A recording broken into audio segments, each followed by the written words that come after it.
I don't think people have any idea what's really happening in Gaza and why it is happening.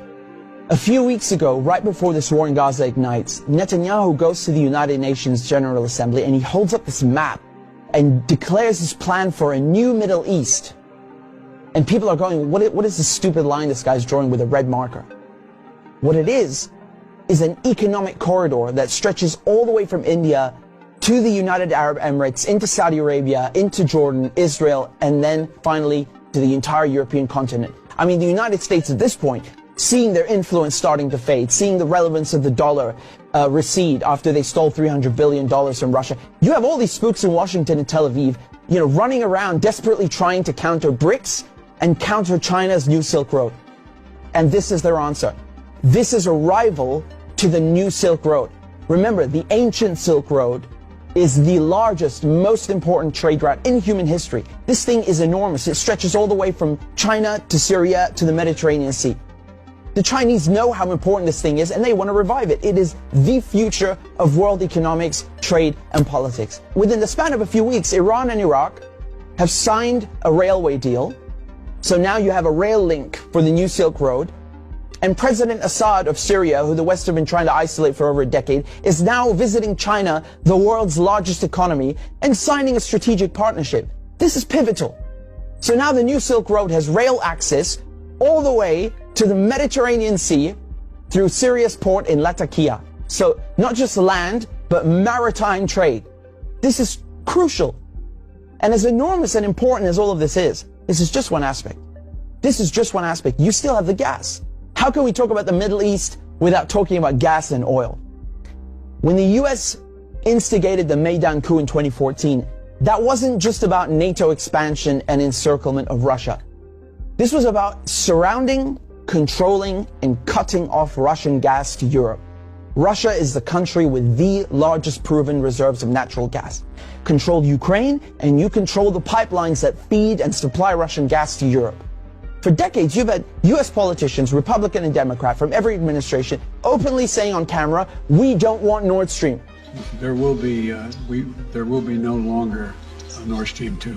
We will bring an end to it. You want to have pipelines that don't go through Ukraine and Russia. For years, we've tried to get the Europeans to be interested in different pipeline routes. It's time to do that.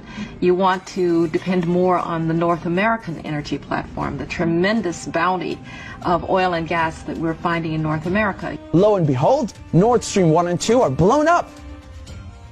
I mean, this is without question the most egregious, the largest terrorist attack on European infrastructure in modern history. There are only 3 countries on this planet that can pull this off. They are Russia, Britain, and the United States. And let me tell you, it was not Russia. You combine that with the sanction packages from the European Union, banning Russian oil and gas. I mean, talk about shooting yourself in the foot. So now there's no more Russian gas coming into Europe. And just like that, the United States have achieved a long-standing foreign policy objective. Now, the only other country with enormous gas reserves, the second largest in the world, is Iran. Iran signed the nuclear deal in 2015 and 2016. They're complying in every way imaginable. The IAEA at the UN cannot be happier. And then the United States, the guys who orchestrated the whole deal, go back on their word and they rip it up just like that and reimpose sanctions on Iran. So now Iran is barred from selling its oil and gas to Europe and others. So Russia and Iran, the 2 countries with the largest gas reserves, are out of the picture. Then Israel, all of a sudden, proposed themselves as a solution to the European Union's gas shortages. Take our trilateral energy, for example, that we closed in June with Egypt and Israel. It has played an important role in our strategy to get rid of the Russian fossil fuels. How convenient. How convenient. In 2010, they conduct a geological survey and find this monstrous giant gas field in the Middle East. It's called the Leviathan, and it's in the Mediterranean Sea on the Levantine Basin. That means it's right off the coast of Palestine, Lebanon, Syria. Syria initially declines offers over its gas reserves and simultaneously refuses to lay pipes for a Qatari gas project. What a coincidence! Barely a year later, war breaks out in Syria. And who's funding it? Qatar and Israel and the United States are just some of the parties funding and running this war to overthrow the government in Damascus. Today, the United States control 1/3 of Syria. They control all of Syria's oil fields, and Israel is bombing Syria's most vital port, Latakia, on a regular basis. So they're cutting off all the oil revenue and destroying, crippling any maritime activity, such as trade, such as gas exploration. Another major port on the Levantine coast is in Beirut, which mysteriously explodes in 2020. And so Israel, proposing itself as a solution to Europe's gas shortages, shows up with an FPSO, this enormous gas extraction vessel, and tries stealing gas from Lebanon's Karish gas field. And, you know, this reignites a huge maritime border dispute. And Israel has to go and beg the United States to solve this diplomatically, because Hezbollah said, if you steal 1 cubic inch of our gas, we will fire our missiles on your ship. Now we come to Gaza. Gaza also has its own unexplored gas fields.